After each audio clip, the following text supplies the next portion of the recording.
Dengesiz ya.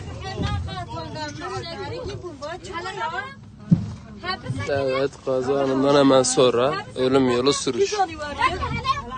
Ölüm yolu sürüş. Ölüm yolu sürüş. Sakin ben abla, sakin ben. Sakin ben abla, tuşlarına abi, sakin ben.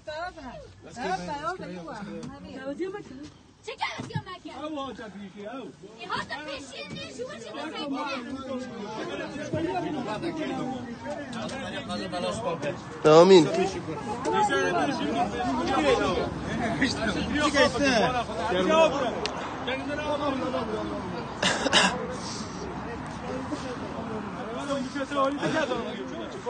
Ölüm yolu sürüş, ölümden bir daha döndük.